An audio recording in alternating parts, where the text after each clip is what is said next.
For ages, Christianity or the Christian faith in America and the West was in what I will call the David stage or the Davidic stage. In the time of David, Israel was worshiping God, and David was king. A godly man was king. Those who followed God were reigning, were established. They represented the culture and the mainstream of the culture. They represented the word, the law, the ways of God. That was the reigning principle.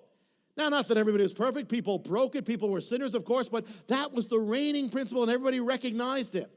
So the gospel in America, the faith, was the reigning principle.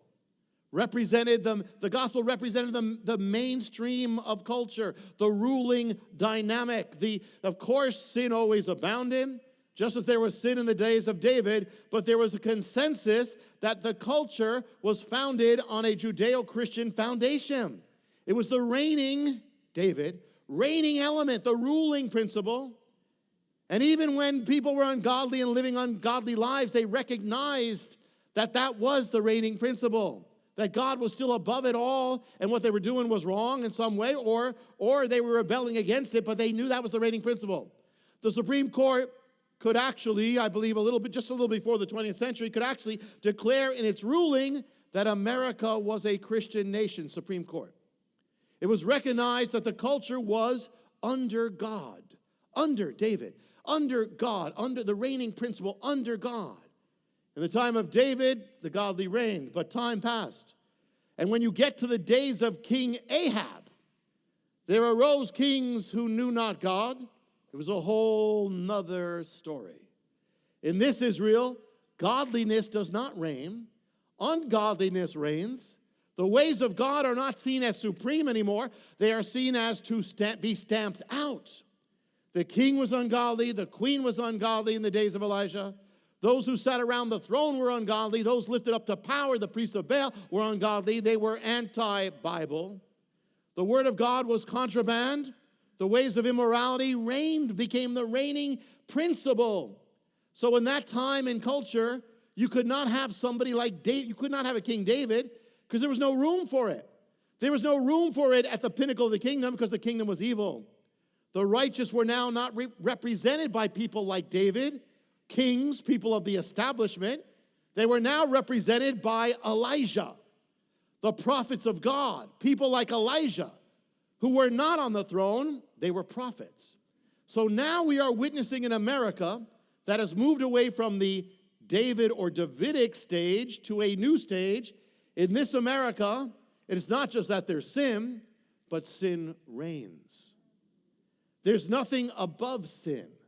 There's nothing to judge man. Man, the Supreme Court, becomes the measure of all things. Man can overrule the word of God because God is not on the throne in this America. Of course, God is above on the throne.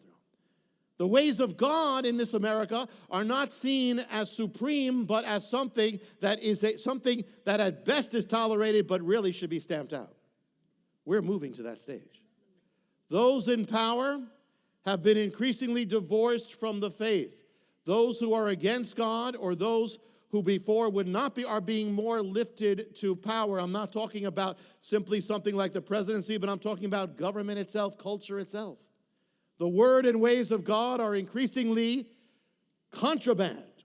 The ways of banned. The ways of immorality, supreme. And it's not a nation as a whole that sees itself under God anymore, but a nation that puts God under itself and his word under its feet. You know, they did a study around, I think, after World War II, the numbers of Christians who had a biblical worldview. Now, that's not saying I'm Christian. A biblical worldview, I think they said 60% had a biblical worldview. When they did the same study for millennials, the younger generation, they found 1%. 99% non-biblical.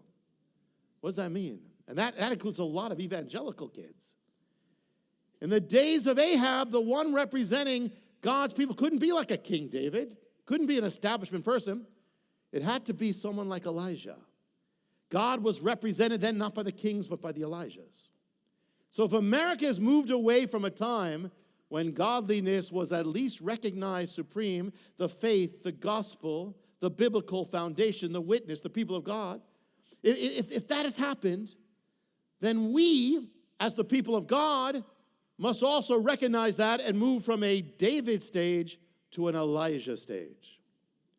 From a Davidic witness to an Elijah witness, meaning if the culture's moving to the Ahab stage or the Jezebel stage, we must move to the Elijah stage. That means we must move from a faith that has been status quo, a status quo phenomenon, oh, everybody's Christian, to a faith, to a prophetic faith. David was a cultural phenomenon. It's not bad or not good or bad. It's just he was representing the culture. He was a cultural phenomenon, King David. That's because the culture was right. Basically, it was a godly culture. But Elijah was not a cultural phenomenon. Elijah was a countercultural phenomenon. So Christianity has been a cultural phenomenon in America, one with a culture in many ways.